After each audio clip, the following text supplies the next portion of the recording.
Hello, everyone. Welcome to the latest edition of the Jacob Elyachar Podcast, our 5th anniversary season. I'm your host, Jacob Elyachar, the chief content producer and the writer of JakeSick.com, a pop culture entertainment news website. If you're watching this on YouTube, please give us a thumbs up and please subscribe. If you're listening to this on our audio platforms, please give us a 5-star rating, download this episode, and more episodes. I'm very excited to welcome this guest today. He is an award-winning director. He's the founder of Seraph Films, and his projects have included The Disappearance of Mason Bishop's, The Orpheus Protocol, and Horror Haiku. He also has done Seize the Night and Alone Together. So please help me welcome Gene Blalock to the podcast. Hi, thanks for having me. Hi, Gene. Thank you so much for taking time and it's good to talk with me today. I really appreciate it. Thank you. All right, so let's get started. So when did you get interested in filmmaking? How did that passion evolve into desire to pursue a career in the entertainment industry? I've always been, ever since a young age, I've had interest in like literature, art, film, pretty much anything that's artistic and creative. I've had an interest in music. I was a professional musician for many, many years, before getting back into filmmaking. But, where I grew up, creative stuff like that was hobbies you did on the weekend. It wasn't something that you pursued as a career. So anytime I would talk about wanting to paint or wanting to do music or make film, it was always, that's great. You can do that on the weekends. What's going to be your main career path? And that just never sat well with me. It was not something that like, why is this the norm that we should have to go do these 9 to 5 jobs Monday through Friday and not have them be creative and things like that. So I've always kind of went on the premise of, I'd rather be poor and happy than, rich and miserable working in a cubicle every day. And it wasn't until I got to university that I was enrolled as a philosophy major. And it wasn't until someone said, you can do this filmmaking thing, and so I started looking into that and then eventually ended up going to Columbia College for filmmaking. And while there, I started a band, as one does in college, and that took off. We got a spec deal with a major label out here in LA, and that's when I made the move from Chicago to Los Angeles. And after many, many years of just the rigors of touring and doing records and touring and things like that, really, you get burned out after a little while. And I thought, well, I'm just going to take a short break, go back to one of my other loves, filmmaking, make a couple short films, and then I'll go back to music. There was always a plan to go back and continue with the band. And it just, after about 5 short films, it just started rolling from there. And I still get together with my friend James and play music every now and again. But this is my life now, just making movies and filming things. So. And so besides, you're building universes, so you definitely have your own Blalock universe all ready to go. Yeah, we have this weird thing where we try to connect all our stuff in some weird random way if we can. But and definitely I've been told that that my films look like mine, which I think is a huge compliment, because you see films like a Spielberg film as soon as you see it, So, and Tarantino film as soon as you see that. So I'm glad, I'm happy that people think I have this. Usually I'm making it up as I go along, but it's just the way my brain works. But it's happy. I'm happy that people see that. So. Absolutely. Now, speaking of filmmakers like Tarantino and Spielberg, who are the filmmakers that inspired you? Oh, well, Spielberg is one of my favorite filmmakers. Ever since I was a little kid and saw E.T., it was just like, I don't know what this is, but there's something magical about this. There's a world here that you don't get to experience every day, And as a kid in Virginia, running through the woods and playing with my friends in the woods, that film, you're kind of like, I wish that's what it could be, so it's this fantasy thing that kind of happened that really, latched me on the Spielberg. But David Lynch is a huge inspiration. Tim Burton, I think anyone that has a very stylized look, I kind of lean into, I think so. But those are my top ones, would be like Spielberg, Lynch, and then Burton. And then on a local front, there's so many independent filmmakers right here in Los Angeles that just every time I see something they do and knowing their budgets and how they do it, it's just inspiration for me to keep doing, what we're doing. That's amazing to hear that. So do you like doing independent, or do you like having a studio backing? Well, I've never been to the point where we had a major studio throwing tons of money at us. but I definitely prefer, quite honestly, the indie level. You get a bit more freedom, a bit more creativity. Your budgets are a lot more limited, but I think it also forces you to think outside the box. With studio stuff, and even on my very first film ever, we had producers and EPs that were constantly over my shoulder, questioning why you're doing everything, and that's just not cohesive to a good work environment. I want people there that want to create and want to surround and share on the ideas and build it and make it better. Filmmaking is very collaborative, and I like those people. But when there's people over your shoulder just constantly nagging and questioning you, and then when you get to the edit, well, we got to do it this way, we got to do it that way, and it's because that's got to get to 90 minutes. It's got to be marketable, and I'm not interested in any of that. I'm much rather just make the movie that we want to make the project that we want to make, and at the end of the day, if it's successful and people like it, great, and if not, hey, we made the project we wanted to make. And it's better to have that you made the project that you want to make than having people like have to go for 4 to 8 drafts of anything. Right. And the first film I ever did, The Nightmare Gallery, it's a terrible film. It's a horrible film. Not necessarily because I was such a brilliant director. It was just there was too many cooks in the kitchen and too many people wanting to control what it was. And it was, so it's not a good film at all. But like you said, at the end of the day, this is your legacy. When you're gone, these are the people going to pull up. So why not make the film that you want to make rather than what you were told was going to be successful? Absolutely. And speaking of legacy, can you describe Seraph Films' origin story to my audience?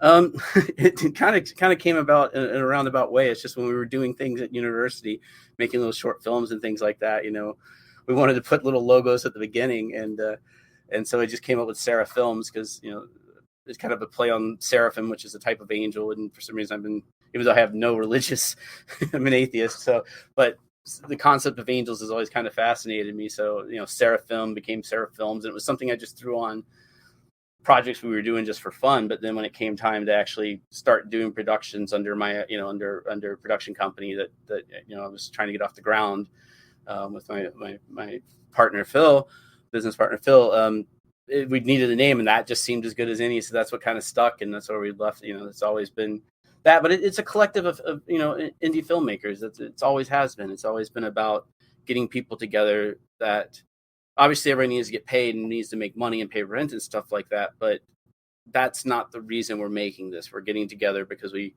like working together. We like the story that we're getting ready to start telling and things like that. So it's just been a collective, group of indie filmmakers that have just ragtag. So we got $500 in a weekend. What can we do? And that's always the best part of the challenge is like, can you make your film in a certain amount of time and with a certain amount of money? Right. Absolutely. Yeah. We're always fighting against budgets. That's for sure. All right. So what goes through your mind when it comes to bringing a film from conception to release?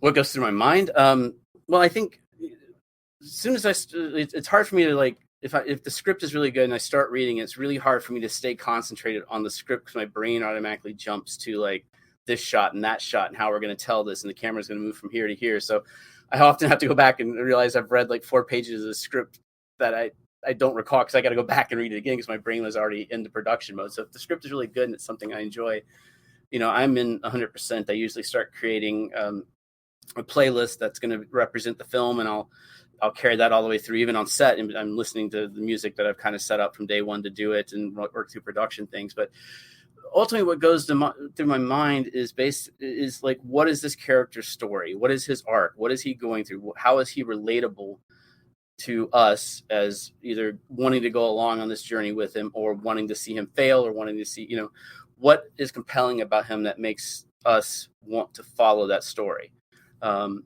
And so that's always my thing. And to me, it's always an emotion. I always look for more of an emotional arc and more of a, what the character, not necessarily the situation he goes through. He gets in a car, he goes here and he does this. It's more of emotionally, what does he travel through and where does he end up versus where he is at the beginning. So to me, it's always about the relationship with the characters, rather than the story around it. That's great and all, but some of the best stories I think are ones that, it's a sci-fi story, but the story could happen in a Western, or the story itself could happen in, a musical for that matter. It's the core story that is in the middle of everything and the world and everything else happens around that. Awesome. I don't know if that Awesome. answered. So, I might have rambled there. I don't know. I tend to don't worry, Team Ramble. So we got to talk about some of the challenges that you face staying in the entertainment industry, and how have you overcome those obstacles? Well, then, quite honestly, the entertainment industry right now is a mess. It is just, there's not a lot of productions happening. There's not a lot of people being able to get projects off the ground. A24 is like A24 is still managing to do it somehow, and they're making amazing films. But it's just this fight of, and it's why we had all the strikes a little while back, and it's been a challenge ever since then, just from an overall industry perspective. Things that, we had COVID, and then we had the strikes. And so it's been a real slow restart into production. And even now it's a lot of fighting with, well, if I can just type this prompt into a browser and it generates this for me, why am I paying you so much money? Why am I giving you money? And we were just talking about the other day is, one of my producers was like, oh, I don't think AI is ever going to be as good as humans. And my thought is, it doesn't have to be, because with the mainstream industry, it just has to be good enough for them to make their money back and move on to the next thing. It doesn't have to be great. It just has to be good enough. And that's very frustrating. But that's, again, why I like the indie world, is we get to go and make the projects that we want to make. And yes, one of the biggest, challenges in that part of it is, the financing of it. We always need a little more money than we have, but but that forces you to get very resourceful.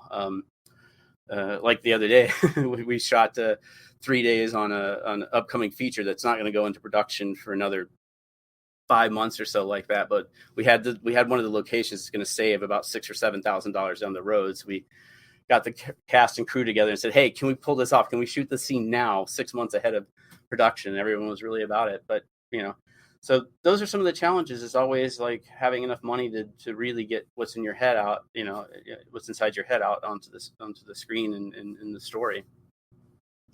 And it sounds like you're way ahead of schedule, especially the shooting scenes on location 6 months out of main production. That saves a lot of time.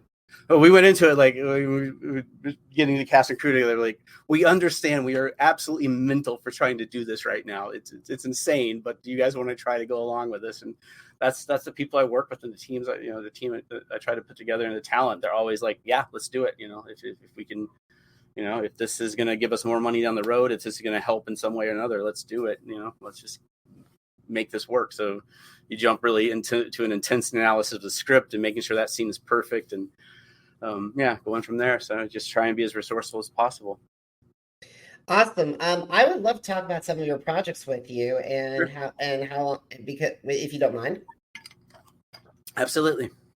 So I want to start off with the disappearance of Mass and Bishop, and you were involved with 41 episodes of that series. Can you describe how that series came about and how you got involved with it?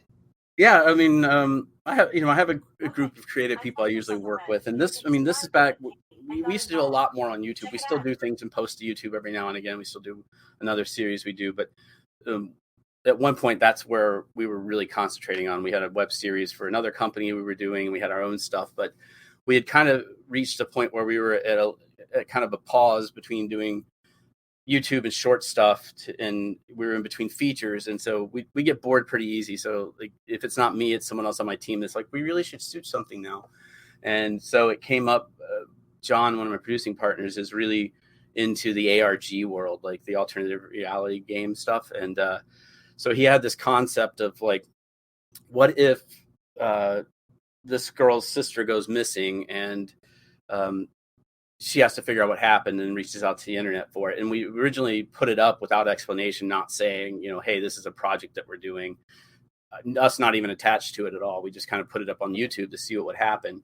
And with with everything we do on YouTube, we try to have it, audience participation with it, whether it's, interacting with comments or them giving us suggestions for things. But this one was different in that each video had a clue in it somewhere, or multiple clues in it. And if a viewer found that clue and we're able to, let us know that was a clue, we were able to then have the character go explore that. So it's almost like a choose your own adventure game, because we didn't know.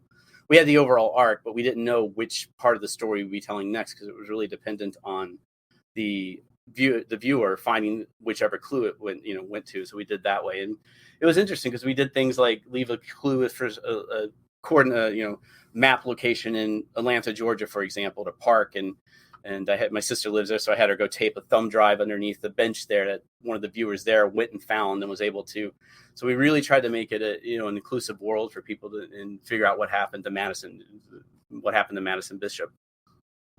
And that must have been an amazing series. And speaking of other series, you had a very long run with Horror Haiku, 44 episodes in this near 11 span of 11 years. Yeah, that was the one that really we jumped into YouTube full steam. We were doing every week we were doing an episode and a behind the scenes thing.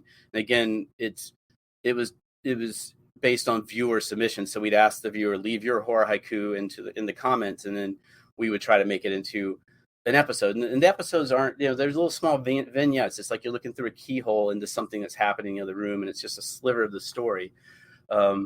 But it was creative by myself and my friend James. We just wanted to do something fun, and he and I are really into like Halloween and creepy stuff. So we came up with this idea of, I think it's actually his idea, James, that was like, we're gonna do horror haiku, and it's like, that's interesting. It's like it, I hadn't heard of something like that before. So he and I kind of started developing it out, and it's evolved over the years. Originally had like some horror hosts for the first 2 seasons that were like introducing and kind of hosting and the series all the way around and together. And now it's something we just do if we, like I said, I've got a good group of people that just like making things. So it's like, hey, we've got a Wednesday evening access to this location. Can we do a horror haiku around it? So it's just, I like to constantly be busy, and I love being on set. So it's, if we got any downtime and we're not doing anything else, we might as well shoot an episode of it. And I think we just did one like 3 weeks ago. So it's not as regular as it used to be, but they will pop up from time to time on the channel. And that's amazing that you have all this work done, but also on top of that, you're keeping true to your brand. And it sounds like Horror Haiku combines the best elements of the Twilight Zone, Are You Afraid of Dark, and American Horror Story. I'm a big Twilight Zone fan. I grew up watching that and The Outer Limits and Tales from the Crypt and things like that. And I don't think, as a director, I'm excessively really good at jump scares and things like that. James Wan definitely has the master, is the master on that. But so most of my horror films, are more about the psychological side of things. So that's usually where I will go with the story and things like that. And but we did a season where we had guest directors come in and do episodes, and that was always fascinating to me because I'm how I would do it. You see how someone else does it, and it's like, wow, I hadn't thought about that. And that's what I love about filmmaking. I love watching other people direct and seeing how they go about it. But yeah, it's been a fun series that we get to pop in and do every now and again. So I would love to watch it, but however, the thing is, I get scared really easily. Horror haiku, we joke about it. It's like Goosebumps or something like that. It's not super scary at all. It's more like, usually, like I said, you said Twilight Zone, little twist of tales and things like that. Nothing scary. So. Yeah, because I get scared very easily. Like you not find me on a Universal Horror Night, that's for sure. Don't hang about this in October, James and I, from September to November, doing nothing but haunted houses every weekend and things like that. Alrighty, I want to talk to you about 2 of your other projects. Let's talk about Seize the Night. Okay, yeah, Seize the Night. Originally called Carpe Noctem, and I still wish it was called that, but that was a project that was brought to me by one of my producers. He had been working with this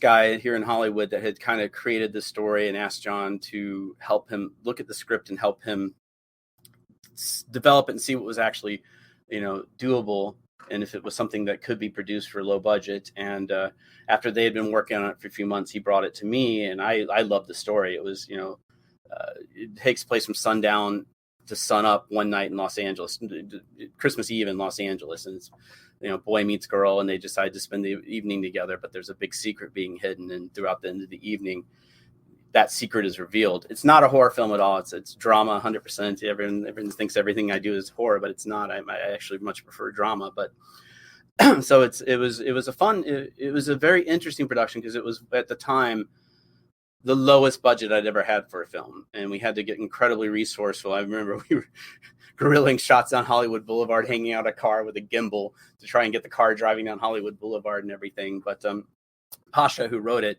also funded it himself through, I have no idea how, mob connections or something like that.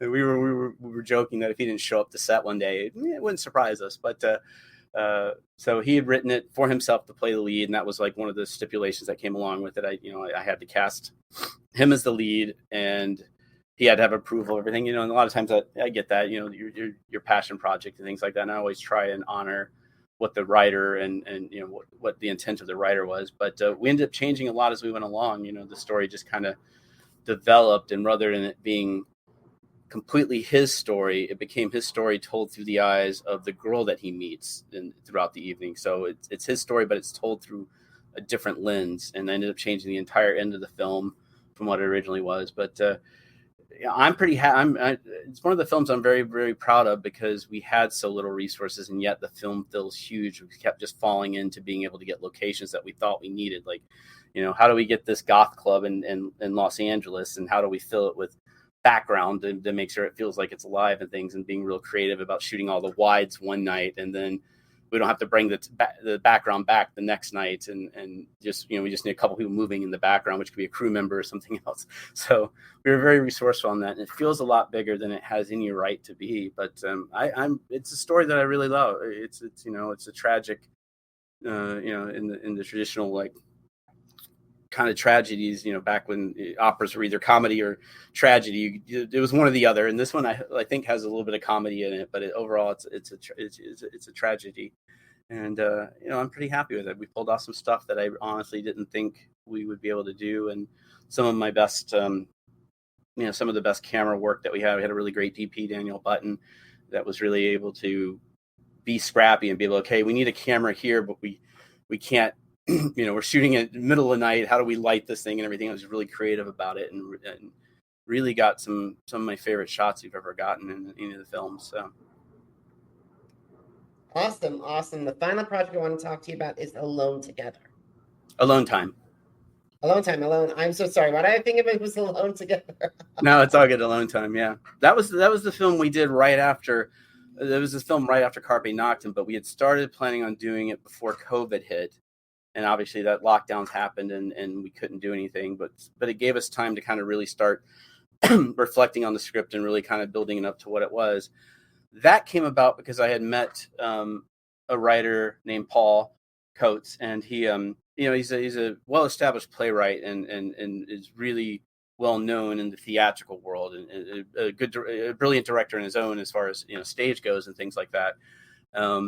And through a mutual friend, I'd met him because he wanted to get dip his toes in the world of filmmaking. So he had written this short film that we shot, and it was like a day or 2 day shoot or something like that, super small, and we just kind of hit it off. And while we were filming, because we were filming this short at his house, he happens to mention, he goes, "Oh yeah, the 1950 fallout bomb shelter in our backyard." And I laughed about it, and then I realized he was serious. I'm like, "Wait a minute, you have a bomb shelter in your backyard here in Los Angeles?" He's like, "Yeah." And I'm like, "Why aren't we making that film? What are we doing? Why are we making this one?" And he was like, "I don't." He's like, when we moved in, we went down there once and we covered it up, and I'm not, I don't like it. We're not going to do it. And then a week later he texts me. He's like, "I'm writing the damn bomb shelter movie." And so we kind of worked on it, and stars were Sean Stone, who's a really well known in the UK actor, and coming over here to do feature films and things like that. In the television world, he was on Black Mirror.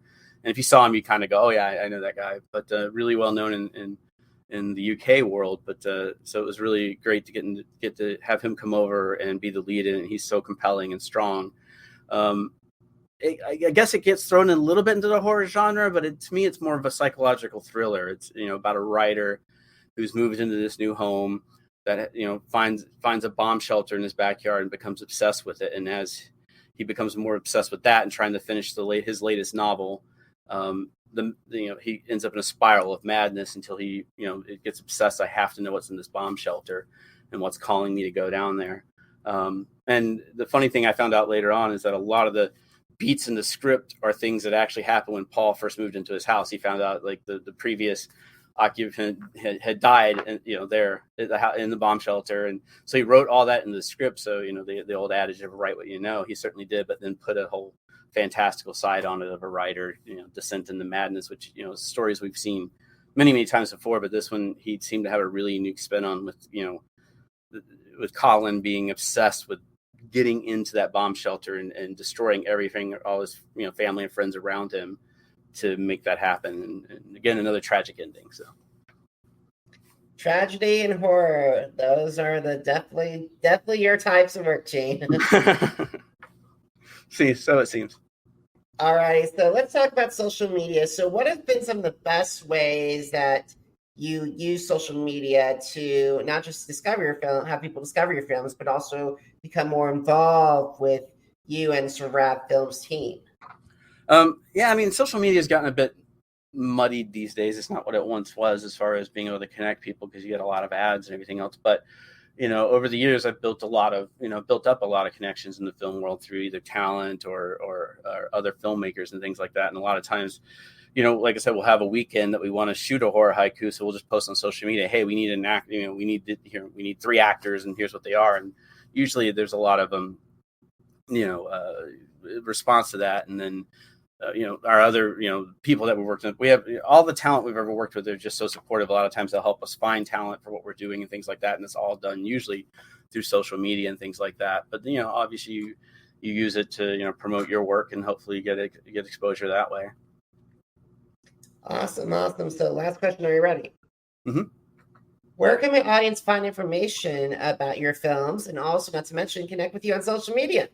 Sure. Yeah. I mean, most of the social media for me personally is under my name, Gene Blalock, GeneBlalock, whether it's Facebook, Instagram, TikTok, whatever. You can also find Seraph Films on most of them under that name as well, SERAPHFILMS on Instagram and Facebook and things like that. And Seraph.film is the website. GeneBlalock.com is for me. And I love connecting with new filmmakers, and it's always it's funny because it's a lot of times people will connect, and it's not for another year that we actually get to work together. But that initial introduction, because when you're looking for something down the road, you're like, oh yeah, this one person wrote me, and then you go back and reconnect with them and bring them in for projects. So it's definitely I love connecting with other filmmakers and just even just talking about film in general. It's just great. Awesome. So guys, if you missed an episode of the Jacob Elyachar Podcast, visit our channels on Amazon Music, Apple Podcasts, iHeartRadio, Podchaser, Spotify, and Spreaker. Jake's Take with Jacob Elyachar, JACOBELYACHAR. Are you on social media? I'm on social media too: Facebook, Instagram, Threads, TikTok, and YouTube. Jacob Elyachar, JACOBELYACHAR. And guys, want to know what's going on with America's Got Talent? Want to know what happened on the last season of The Masked Singer? And want to see some more on my interviews? Head over to jakes-shake.com. Once again, jakes-shake.com. Gene, thank you so much for taking time out of your schedule to talk with me today. I really appreciate it. Thank you for having me. It's always great to have these little talks. Awesome. So, guys, thank you so much for watching. Thank you so much for listening. Till next time, have a great one, everybody. Goodbye.